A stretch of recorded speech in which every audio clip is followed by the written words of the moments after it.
Ladies and gentlemen, thank you for joining me today in this special video where we're going to be talking about GamesRadar Best Persona Games ranked worst to best. Now, this article was posted March 31st, 2020, so it's a little dated. This is previous to Persona 5 Royale releasing. The reason I'm talking about this is because Google just recommends articles to me on my phone randomly, and this one popped up.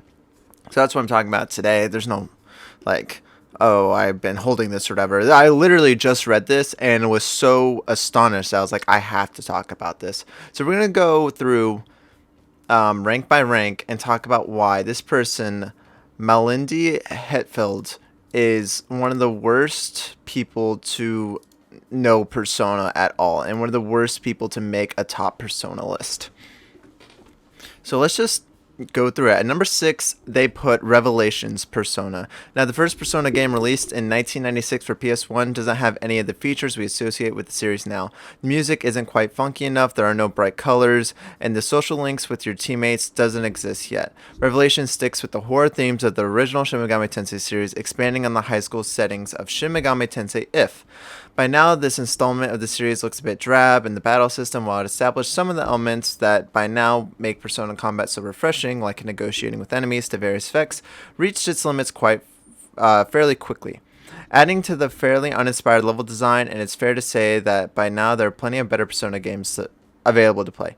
Now, evidently, their first mistake is they're only counting the original Persona games, which doesn't make sense. Why wouldn't you put the best versions of the Persona games on here?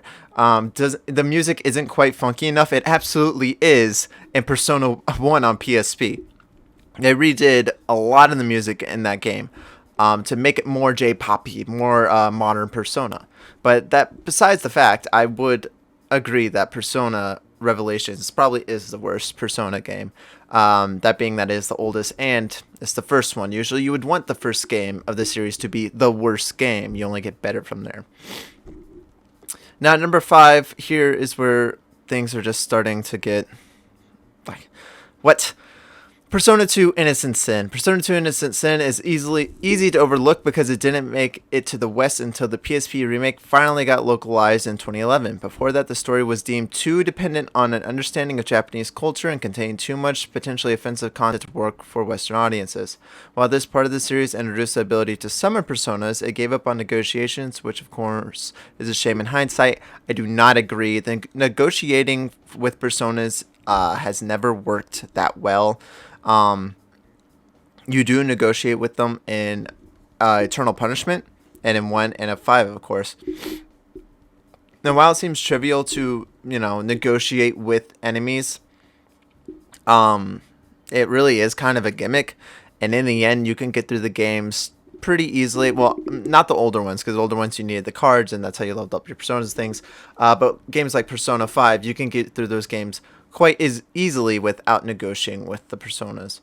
Continued, the story is pretty convoluted, featuring Nazis, Mayan cultists, and prophecies of the end of the world. Even though it's just as confusing as other JRPGs that released in the area games, P2 always to the more adult approach to the JRPG story more than its competitors, which may be exactly what you're looking for. And then they have Eternal Punishment right after that, and we are just losing all hope in this person's credibility. There's no huge differences between Persona 2, Innocent Sin, and Eternal Punishment. It's like this person played Persona 2 for 10 seconds and was like, oh, yeah, it's the same. Write it off. Ma'am, if you are, or sir, I don't know who you are. If you're reviewing these games, are you taking the story into account at all? Because Persona 2 on the story alone is better than Persona 3, Persona 4, and Persona 5. And I say that as a massive fan of Persona 4. Persona 4 Golden is my favorite one. The story in 2 is the best. It is absolutely hands down the best.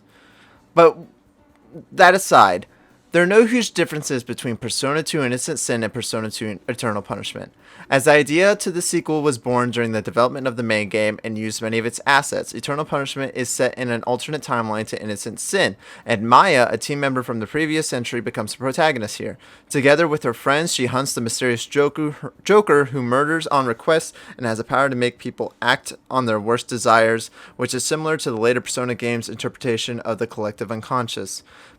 Eternal Punishment improves over its predecessor by finally giving you both summons and negotiations in battle, and it uses an interesting rumor system. Unfortunately, battles become unbalanced due to challenge leveling and spell cost for personas, but it's an overall better game, both in plot and mechanics, and should be recognized as such. Now, while I could argue that Persona 2 is better than the newer Personas, if you are a fan of the newer Personas, I understand why you would put them lower. There's definitely an argument to be made that Persona 2, Innocent Sin, and Eternal Punishment could be above Persona 3, Persona 4 even. It just depends on taste, really. This person obviously doesn't like the older Persona style, which they are allowed to not like it. Saying that Eternal Punishment is... there's no huge difference between it and Innocent Sin is just a flat out lie. It's flat out wrong. The game mechanics are different. I mean, obviously you're still summoning personas, and yes, assets are reused, but that's like saying that's as ignorant as saying every Call of Duty is the same every year. It's like, no, they're not the same every year. I guess, yes, fundamentally on the fundamental technical side, yes, they are the same every year, but at that point, why not just say every game sequel is the same as everyone else? God of War 2017 is the same as the other God of Wars because you play as Kratos killing a bunch of people. Like, this right here, this one sentence is stupid. There's no huge differences between Persona 2 Innocent Sin and Eternal Punishment. The whole fucking story. But, whatever. Alright, number 3, they do the cardinal sin and put Persona 4 at number 3. It can be argued that the individual placement in Persona 3, 4, and 5 of any ranking of franchise comes down to personal preference and gameplay elements. Not true. Not true, and I'll tell you why later. In all 3 of them, you fight monsters called shadows in a world parallel to your own and capture personas and create and manage them in the Velvet Room. Social links tell you more about your friends and enlighten influence the level of your comp monsters. In short, the basic building blocks are much the same. From Persona 4 onwards, players can control each party member individually if they want to. Not true. Not true.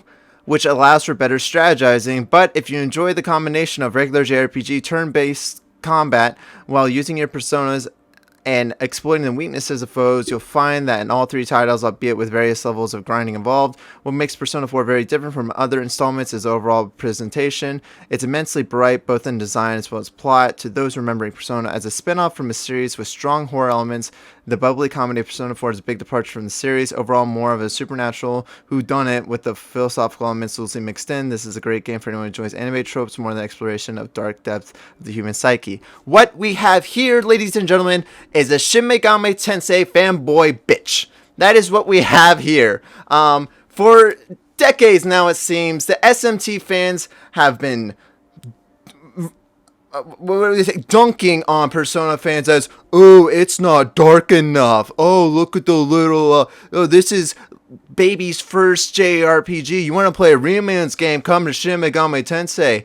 Persona 4 is too bright. It's too colorful.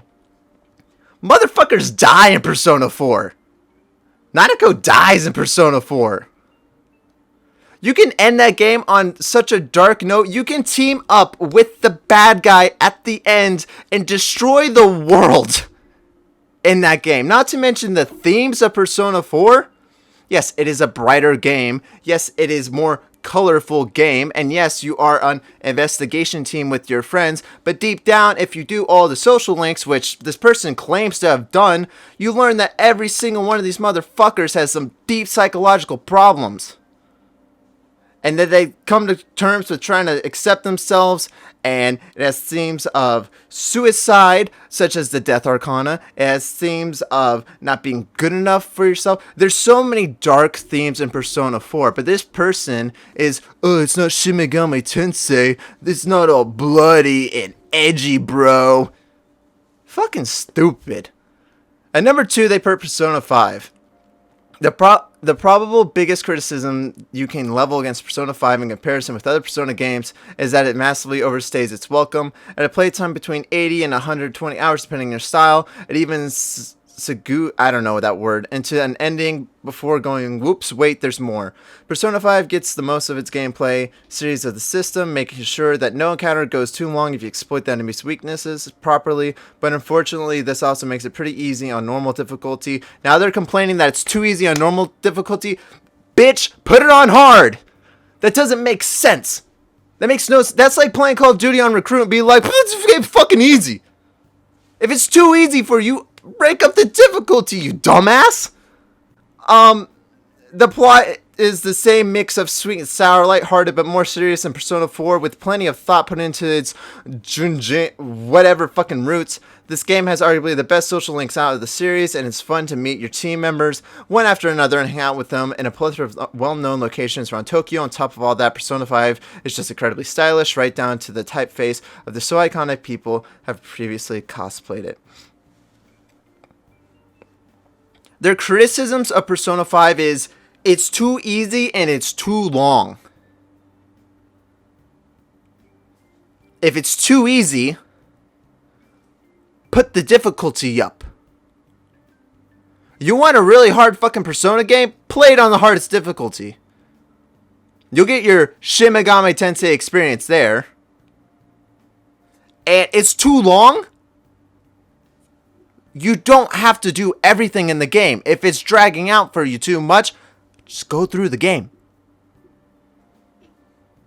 Kind of depends on how you play it. And of course, as every Shin Megami Tensei jack-off puts, Persona 3, which I'll go back and say where she said that, or he said, I don't know who wrote this, said that all the Persona games 3, 4, and 5 let you control your teammates. Well, I'm assuming they're talking about just the base games, because that's what we're talking about with Persona 1. And I'm assuming this says Persona 4, not Persona 4 Golden. So this says Persona 3. And if you remember, in Persona 3, you can't control your teammates. You only controlled yourself. The rest were automated. As the first part of the series to use social links, we owe Persona 3 the social and dating elements that add a lot of flavor to the series. It also overhauled the battle system in order to function more like round-based titles such as Final Fantasy, even though you can only control the player character. So they contradict themselves in their own article. When it comes to overall experience, Persona 3 comes closest to the somber tone of Shin Megami Tensei series without being too gloomy. So there it is. There it is. That's what this person wanted, was they want Shin Megami Tensei, but Persona. Overall, Persona 3 asks more difficult questions without delving into silly or problematic territory as often as Persona 4 or Persona 5 do. Additionally, it boasts a great cast, and it's aged well. If you like Persona, don't sleep on this one. Persona 3 has not aged well at all. The combat in it is terrible. I believe in Persona 1 they're talking about poor dungeon design. That is fucking delicious. Coming from someone that puts Persona 3 as number 1. You complain about dungeon design in Persona 1, but then put Persona 3 where you're just going through a fucking tower. 200 floors of the same thing, but new color palette this time. And you put that at number 1. And you straight up lie in your article.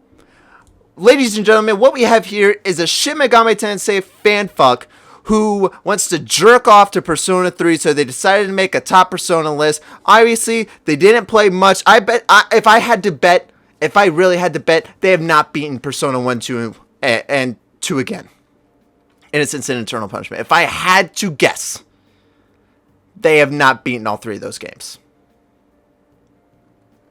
Just from what they said alone, just from saying that there's no huge differences between Innocent Sin and Eternal Punishment alone tells me they have not beaten these games.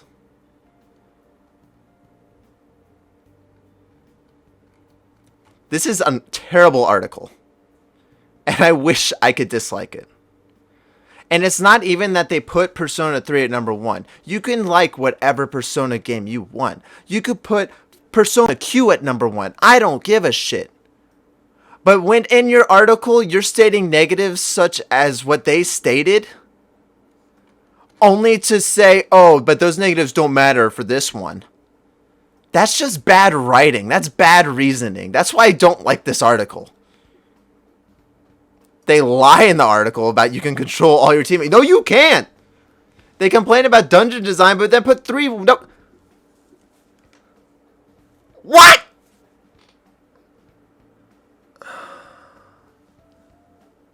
I love Persona 3. I love 4. I love 5. I love 2. I even kind of love 1 for different reasons. It's not a great game, but I like it. I love it. They just wanted that somber, dark tone. Which, what is somber and dark about Persona 3? Is it because it's blue? The colors are different? Is that what it is? Because when you get into the depths, like really get deep into that, what, the protagonist is an emo bitch? Is that what it is? Because certain characters die? That's somber about it? Ladies and gentlemen, I'm that one Andrew. This person right here, Melindy Hetfield, zero credibility on Persona. Don't make me destroy another person's career. Y'all better fucking learn after this. Thank you for watching. Subscribe, like, all that other stuff. And that one Andrew 2.0 starts on Saturday. I will see you guys in the next video. Goodbye.